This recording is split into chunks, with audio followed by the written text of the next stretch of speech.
The next thing is that every single day of Ramadan, make sure that you engage in some form of tadabbur, some form of learning, some form of reflecting over the verses of Allah, connecting with the sacred knowledge that Allah subhanahu wa ta'ala has blessed us with through His Messenger sallallahu alaihi wasallam. Meaning every single day, learn something new. And this could be in the form of reading something, or it could be in the form of listening to a lecture. And depending on your situation, like for example, if you're still commuting to work, if you have to take your children to school in the morning, you do the morning drive, or even if you are walking your children to school. For example, if you have your phone with you and if you've subscribed to a podcast, for example, on the way back, you can listen to something as you're walking, as you're driving. And if that is not something you do, you are at home, then again, fix a time that 10 minutes, you spend in reading something, learning something. Because when you learn, when you increase in your knowledge, your mind is more active. You are more aware. You are more conscious. And as you are more conscious, more aware, you do the things that you typically do with more intention. And you do it more intentionally. You do it in a state that you are more mindful, in a state that you are more eager to earn the rewards from Allah subhanahu wa ta'ala. So make sure that you learn something new every single day. It doesn't have to be a 3-hour long lecture. Some people, mashallah, they're very fortunate. They have enrolled in certain courses, and alhamdulillah, there are many courses that are available online this month of Ramadan for you to benefit from. If you're able to do that, excellent. And if you are not in that position, you have school, you have work, then still make sure that you learn something new every single day. And it could be in the form of just spending 5 minutes, 10 minutes, but see what your situation allows, but make sure you do this. In the Quran we learn, Allah subhanahu wa ta'ala says that إِنَّ فِي خَلْقِ السَّمَاوَاتِ وَالْأَرْضِ وَاخْتِلَافِ اللَّيْلِ وَالنَّهَارِ لَآيَاتٍ لِأُولِي الْأَلْبَابِ. That indeed in the creation of the skies and the earth, and in the alternation of the night and the day, are surely signs for people who have understanding. Meaning they learn from these things. They pay attention to these things. They're not so busy that they can't even take a moment to think about how beautiful the sky looks. They are who? الَّذِينَ يَذْكُرُونَ اللَّهَ قِيَامًا وَقُعُودًا وَعَلَى جُنُوبِهِمْ. There are those people who remember Allah while they're standing, while they're sitting, and also while laying on their sides. And they remember Allah in that state. Now think about it. You may have to stand, maybe outside a grocery store because there's a lineup to enter. So maybe you're standing over there. Maybe you have to stand as part of your work. Your work requires that you stand and work. The nature of your work is like that. Or maybe you're standing in the kitchen, right?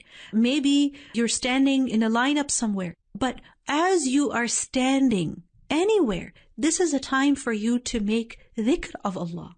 And then, وَقُعُودًا, also while sitting. Sometimes the nature of our work is that we're sitting at a desk, we're sitting in the classroom, we're sitting at home because of our health. So, qu'udan, we're sitting in the car. وَعَلَى جُنُوبِهِمْ, and also while laying down on their sides. Because sometimes while we're fasting, we feel tired, so we just lay down on the couch or even on the bed. But because our, sleep schedule has been changed, our eating schedule has changed, we find it difficult to fall asleep. So don't just, toss and turn in bed. That is an excellent time to remember Allah. You could perhaps listen to something good at that time and increase in your knowledge. So they remember Allah in all of these conditions, وَيَتَفَكَّرُونَ فِي خَلْقِ السَّمَاوَاتِ وَالْأَرْضِ, and they reflect over the creation of the skies and the earth. They think. So keep your tongue busy with the dhikr of Allah and make sure that you are more conscious, you are more aware. And one of the things that really helps us with that is if we keep learning, we keep increasing in our knowledge. So make this Ramadan a time of growth, inshallah. In Surah Al-Anfal, Allah subhanahu wa ta'ala says, وَاذْكُرُوا اللَّهَ كَثِيرًا لَعَلَّكُمْ تُفْلِحُونَ. You should remember Allah a lot in order that you may be successful. And again, no matter what your circumstances are, whatever it is that you are doing, make sure that you keep your tongue busy with the dhikr of Allah. Even if you're not able to fast, and even if you are fasting, maybe when you fast, you are completely functional. Your energy levels are perfectly, normal. Or maybe when you fast, you have very little energy. The dhikr of Allah, the remembrance of Allah is such that you can do it in any state, because you don't have to make it audible. You can, but you don't always have to. You don't have to move your tongue much, right? Because the words of dhikr, many of them are very light on the tongue. So keep busy in the dhikr of Allah. Allah subhanahu wa ta'ala tells us that أَلَا بِذِكْرِ اللَّهِ تَطْمَئِنُّ الْقُلُوبِ. Unquestionably, with the dhikr of Allah, our hearts reassured. They find calmness and stillness in the remembrance of Allah. So even if you are feeling extremely anxious about your exams, about all the assignments that you have to submit, right? At that time also you can make dhikr. So keep your tongue busy with the remembrance of Allah. We learn the Prophet ﷺ said, وَالْحَمْدُ لِلَّهِ تَمْلَأُ الْمِيزَانِ. To say Alhamdulillah, Alhamdulillah. This is something that fills the scale of deeds on the Day of Judgment. And Subhanallah al-Azim wa bihamdi. You say this once and a tree is planted for you in Jannah. La hawla wa la quwwata illa billah is a treasure from the treasures of paradise. So whatever dhikr that we can say. In another hadith we learned that the best form of dhikr is to say La ilaha illallah. So these are simple adhkar, easy adhkar that we can say throughout the day, no matter what we are doing. Another thing is that as you are going about your day, you're fasting, you perhaps had a long morning, a long day, you went to work, you went to school, you had a lot of studying to do, you had a lot of chores to do at home, maybe you had a lot of errands to run while you were fasting, then make sure that you take a nap.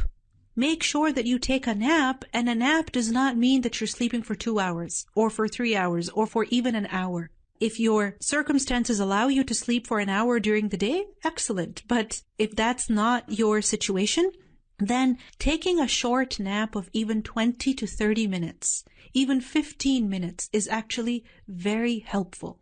And this is something that mothers especially need to do, because you don't ever get a break. If you get a break physically from doing certain things, you don't get a mental break. Because as a mother, you're programmed to always think about, your children, their well-being, your spouse, your family, their food, their uniform, their homework, etc. So, when you're constantly working, when your mind, when your brain is constantly working, you need to allow yourself to rest. So even if you can take a short nap in the afternoon or sometime in the evening, make sure that you do that. But especially qaylula, meaning the afternoon nap, that is extremely beneficial. In a hadith we learned that you should take qaylula because the shayateen, the devils, they don't take qaylula. They don't take a nap. So the thing is that when you take a nap, you kind of get re-energized for the rest of the day. And the month of Ramadan is such that you want to take advantage of the day and also the night. You have to worship in the night as well. So for that, you need to be well rested. If your body has been neglected, it is getting tired, you will not have the strength to stand in prayer. You will not have the energy to recite Quran.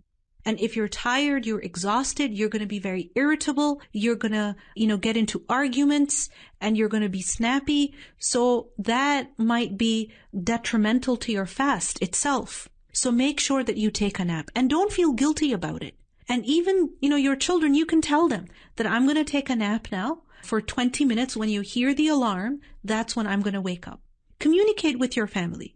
Sometimes when men come home from work, it's good for them that they should take a nap at that time. But the thing is that sometimes, men, they prioritize their rest and they don't take care of the family. So make sure that you communicate with your family and you decide when the wife is going to take a nap and when the husband is going to take a nap, so that both get to take a nap, even if it's going to be, in turns, so that the children are not neglected, work is not neglected, food is also ready on time, and everyone is fresh and active for the night worship.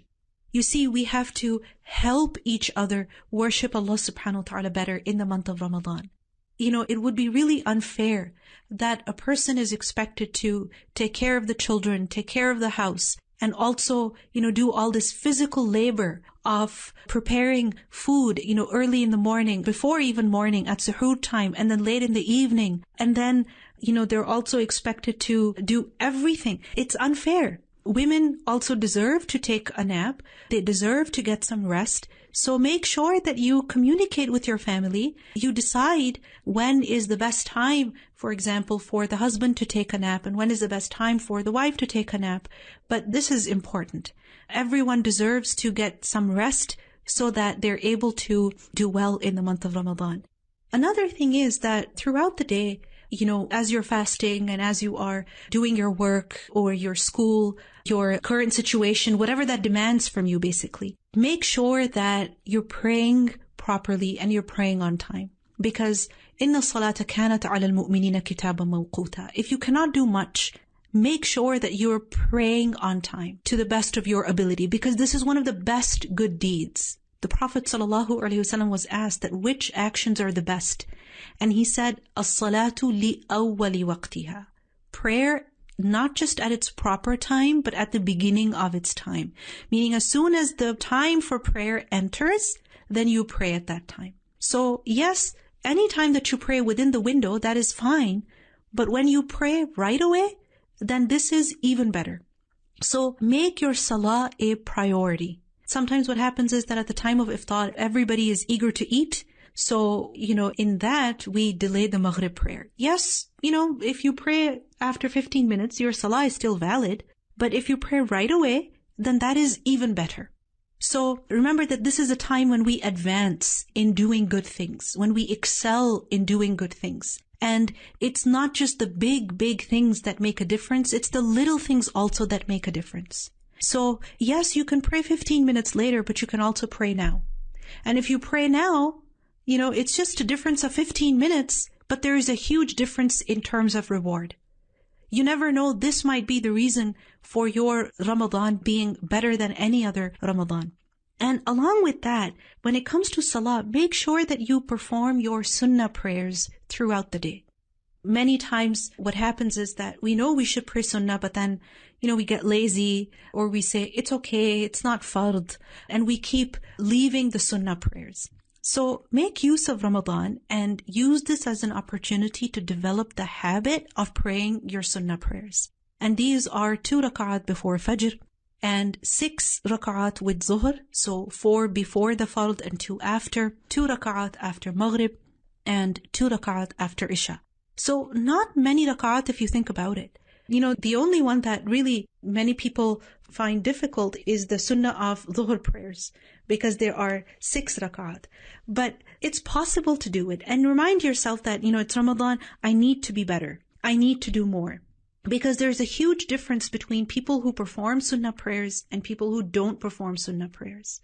Remember that for every sajda that we perform, every prostration, every sajda, there is reward. You are forgiven for your sins. You are increased in your ranks. There is a huge difference between those who perform sajda and those who don't. And every sajda counts. So people who perform sunnah prayers and those who don't, the difference between them in 1 year is the difference of 4,320 rak'at. Just imagine. 4,320 rak'at. This is the number of sunnah prayers that you can perform in a year. So performing 4,000 rak'at in 1 day, in a month, it seems to be impossible.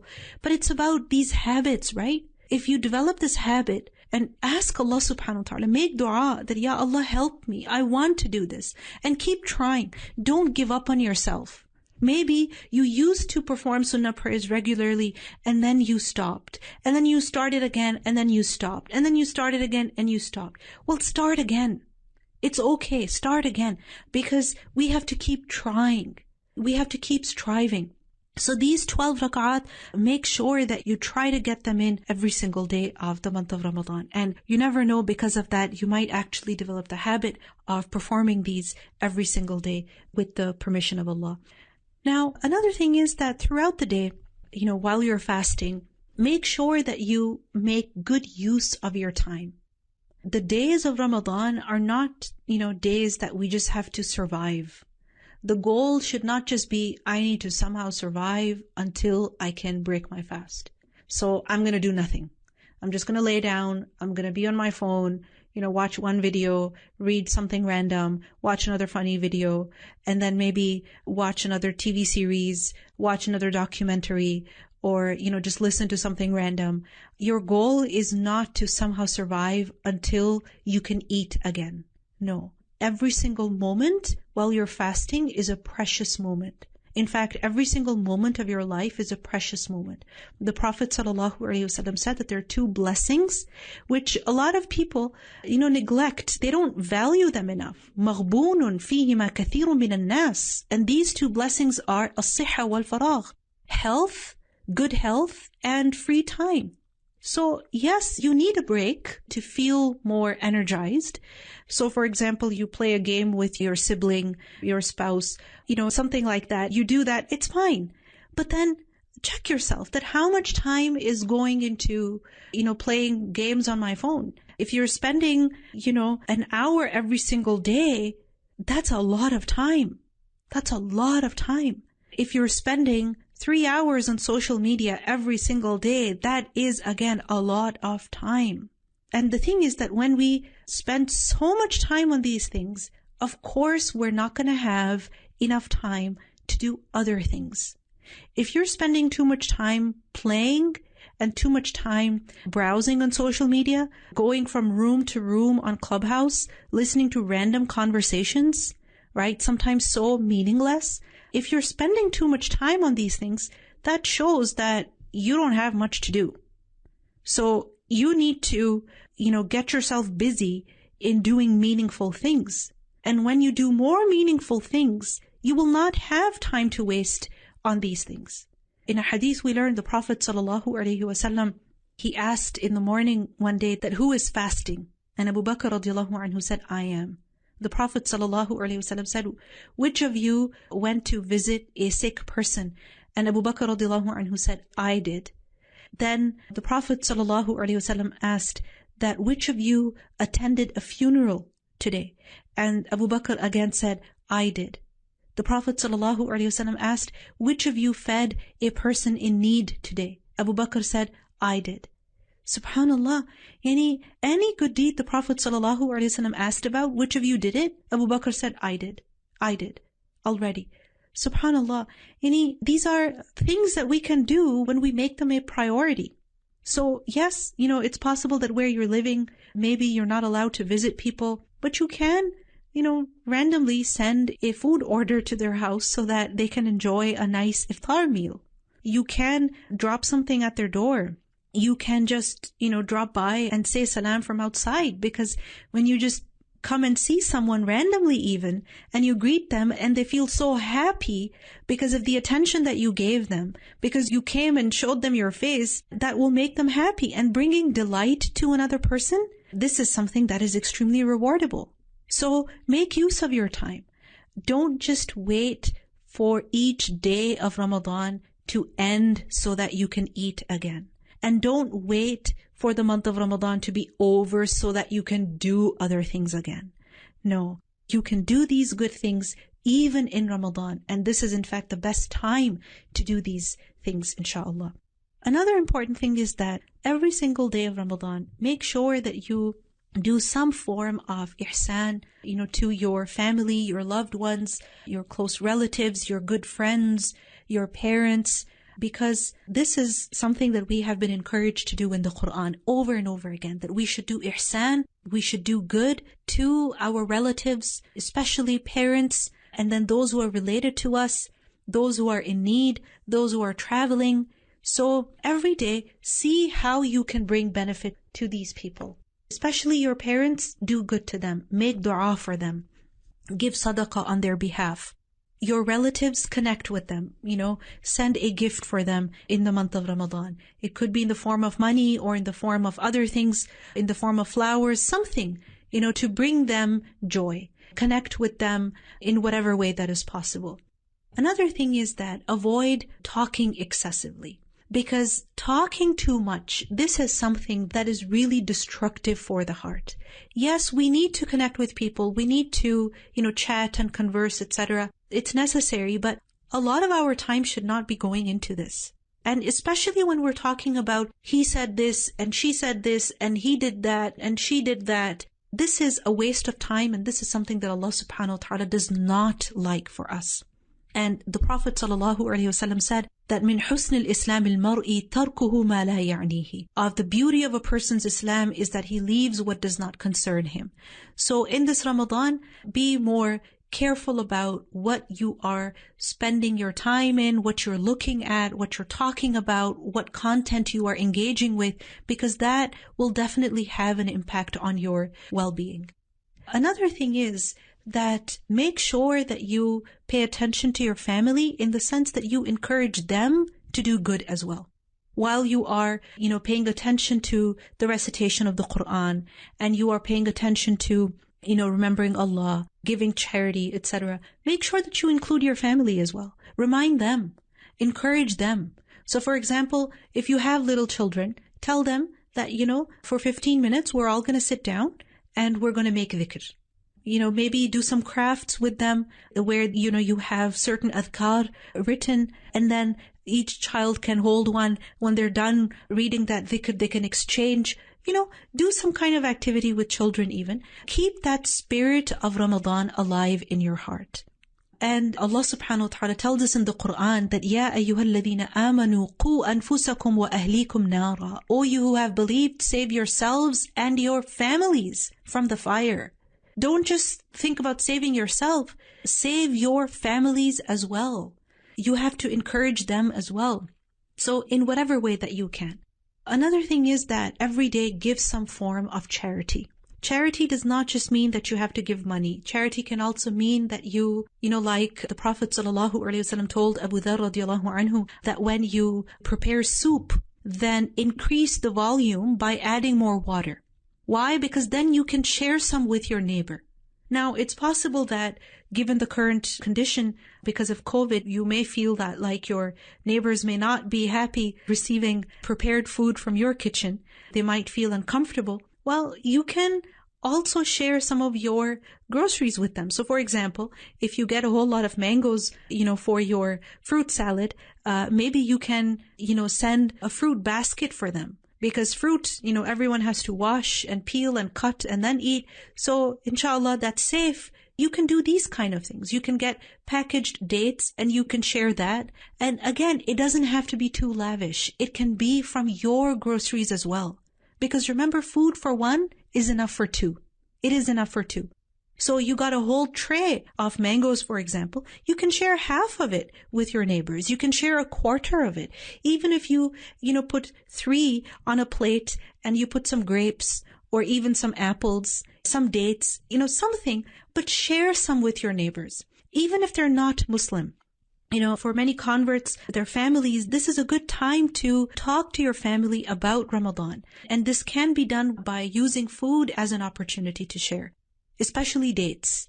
So give some form of charity, and if Allah subhanahu wa ta'ala has blessed you with wealth, then it's extremely important that you give sadaqah, meaning from your money. In a hadith we learn, and this is a very serious hadith, Abu Dharr radiallahu anhu, he said that I reached the Prophet sallallahu alaihi wasallam once while he was sitting in the shade of the Kaaba. So he was sitting in the shade of the Kaaba, and the Prophet sallallahu alaihi wasallam was saying, they are the losers. Humul akhsarun wa rabbil Kaaba. They are the greatest losers by the Lord of the Kaaba. Humul akhsarun wa rabbil Kaaba. They are the greatest losers by the Lord of the Kaaba. And by Allah, such people are the greatest losers. And the Prophet ﷺ said that multiple times. So Abu Dharr thought that he was saying this about him, and Abu Dharr was really worried that, what's wrong with me? Did I do something wrong? I must be a really bad person that the Prophet ﷺ is saying this to me. And then Abu Dharr was like, I couldn't stay quiet. So I just asked the Prophet ﷺ that who are the greatest losers? And the Prophet ﷺ said that they are the aktharun amwala. They are the people who have more money, a lot of wealth. They are the wealthy people. They are the greatest losers. Subhanallah, we think that, if someone has more money, they are more fortunate. they're more successful. But the Prophet ﷺ said that the people who have more wealth are more in loss, except for the one who does like this and like this and like this. And the Prophet ﷺ pointed towards his front, his right, his left. In another hadith we learned he pointed towards all four directions. And what he implied by that is, except for the one who keeps spending on others. And he constantly giving. And the thing is that spending, giving does not reduce your wealth. Right? That's what the Prophet ﷺ told us. So make it a habit that in the month of Ramadan, you are actually giving charity every single day. And, given, depending on your budget, this can be even the amount of $5 a day, $10 a day, or it can be more depending on, what Allah subhanahu wa ta'ala has enabled you. Some people think that in Ramadan, we only give zakat. Zakat, you're supposed to give when it's due. Meaning if you've had a certain amount of money of a certain kind sitting with you for an entire lunar year, you're supposed to give zakat on it. You don't have to wait for Ramadan to give zakat, unless your zakat is due in Ramadan. But along with zakat, besides zakat, we should also give sadaqah, right? We should also give charity. And charity can be in the form of money. And money doesn't just mean that you're spending on, people in need. Absolutely, that is a form of sadaqah, a very important form of sadaqah. But charity also includes spending in the way of Allah, giving a donation to your local mosque, giving a donation to an Islamic institute, an educational institute, spending on a student of knowledge, spending money on publications, right, of Islamic materials, giving money to, for example, someone who is striving to not take an interest-based loan while they're studying. So you sponsor a student. Allah has blessed you with money. You have spare money sitting with you, and you find out about, a young person who is in school and they have to pay for their education and they're working. So if you have money to spare, why not bring relief to them? And when you bring relief to someone, then remember that Allah subhanahu wa ta'ala will bring relief to you on the Day of Judgment. He will ease your difficulties on the Day of Judgment. So there isn't just one kind of charity. There's different kinds of charities. And make sure that you contribute in different avenues, in different ways. You can sponsor an orphan. You can make sure that people get milk to drink, good food to eat. You can spend money on their education, on surgeries, on people getting eyeglasses. There's so many ways, mashallah. So make sure that you contribute in whatever that you can. The more, the better, inshallah. Another important thing is that every day of Ramadan, practice forgiveness, which means that you show forgiveness to other people. Because we want forgiveness from Allah subhanahu wa ta'ala, right? And in the Quran, Allah subhanahu wa ta'ala, He urges people that they should forgive others. And Allah subhanahu wa ta'ala says, أَلَا تُحِبُّونَ أَن يَغْفِرَ اللَّهُ لَكُمْ? Do you not love that Allah should forgive you? So, in other words, if you want Allah to forgive you, then you show forgiveness to other people as well. And begin by showing forgiveness to your family. The people who are closest to you hurt you the most. Because of course, you are interacting with them more, right? You are engaging with them more. And because of that, the chances of you getting hurt at their hands are more. I'm not talking about violence. I'm talking about, things that cause annoyance. Like, for example, your teenager shows you attitude. Your spouse says something that is, extremely demeaning, and you feel very disrespected. You feel like they're not acknowledging your struggle, or that they neglect your needs because they say that they're fasting. Right? And things like that. So show forgiveness, practice forgiveness. Why? Because when you show forgiveness, then this is something that will de-escalate the situation. The situation will not get worse. You will not end up in an argument, in a quarrel. And at the same time, inshallah, when you show forgiveness, you will also earn forgiveness from Allah subhanahu wa ta'ala. Then when it comes to iftar, when it comes to breaking the fast, at that time, yes, you are preparing, all these good foods, alhamdulillah, but at the same time, make sure that you make dua as well. Because the Prophet ﷺ said that there are 3 people whose supplication is not rejected. The fasting person, when he breaks his fast, is one of these 3 people. So at the time when you break your fast, make sure that you spend a few minutes making dua. Don't just get busy in munching and in chewing good foods and enjoying all those delicious flavors. Before that, make dua for yourself and make dua for your family, your loved ones, for people in general. Another thing is that don't overdo it when you're breaking your fast, because if you overeat at the time and if you eat irresponsibly, then that is going to affect your energy levels.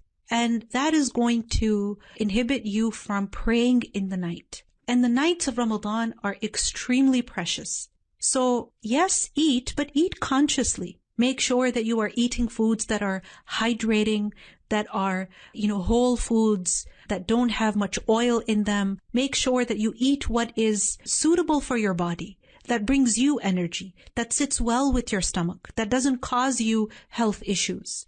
Of course, your cravings, they do reach a really high level when you're fasting, but take care of your body, feed it well. And even that is ibadah, even that is rewardable. The Prophet ﷺ said that al-mu'minu al-qawiyyu khayrun wa ahabbu ila Allahi min al-mu'min al-da'if. That the believer who is strong is better and more beloved to Allah than the believer who is weak. And a lot of times our strength and weakness, yes, it is related to our, physical capacity, our overall health. But, a lot of times it is affected by what we eat and when we sleep and how we work and overall what our lifestyle is. If we live a sedentary lifestyle where we're not walking much, we're not moving about much, we're not hydrating our bodies, we're not eating responsibly, then of course you will have weakness. You will not have the strength to recite Quran. You will not have the strength to, stand in prayer. So make sure that you eat more consciously. And also, make sure that you go for a walk or you are doing some type of workout, something to freshen up your body, to boost those energy levels so that you don't, become lazy and tired right after you break your fast.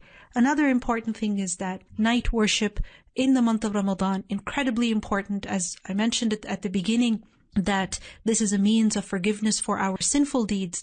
So make sure that you pray in the night. Every single night. It could be 8 rak'at, 6 rak'at, 2 rak'at, whatever it is, do something. And especially seek forgiveness from Allah subhanahu wa ta'ala in the night. When you wake up for tahajjud prayer or you stay up late in your qiyam, in the middle of your worship, make sure that you seek forgiveness from Allah subhanahu wa ta'ala.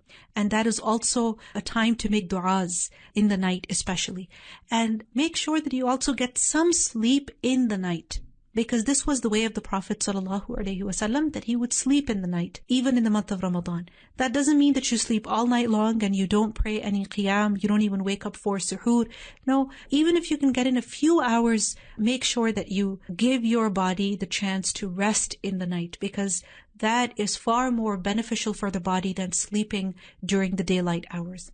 Finally, one last thing I want to mention is that when it comes to suhoor, make sure that you eat well. Attend to your body, because if you don't hydrate your body, if you don't eat well, it's going to affect your energy levels. If you don't have good energy levels, it's going to affect your mood. It's going to affect your work. It's going to affect your relationships. It's going to affect your ibadah. So how is it that you're going to eat at suhoor? Pay attention to that. An easy thing is, for example, if you make overnight oats, this is something that has helped me for the past few years. Just put the oats in milk, whatever milk that you drink, and, you just leave it outside even. You don't have to necessarily refrigerate it, especially if it's just going to be sitting for a few hours. But, fill it with good nuts and seeds and fruit. It will hydrate your body and, it will give you that sense of fullness. And if you eat something heavy, oily, that's going to make you really sleepy and tired, it's going to drain you of your energy levels. So eat well. And in hadith, we learn about how dates are the best suhoor. So you could also eat that in your overnight oats or whatever it is that you eat, inshallah. May Allah subhanahu wa ta'ala give us the ability to worship Him in the best way. May Allah subhanahu wa ta'ala forgive us our sins through the month of Ramadan. May this Ramadan be a source of purification for us, an increase in good habits for us, and something that will be a means of success for us in this life and in the next. Inshallah, we will conclude over here. Subhanakallahumma wa bihamdik, ashhadu an la ilaha illa anta, astaghfiruka wa atubu ilayk. Wassalamu alaykum wa rahmatullahi wa barakatuhu.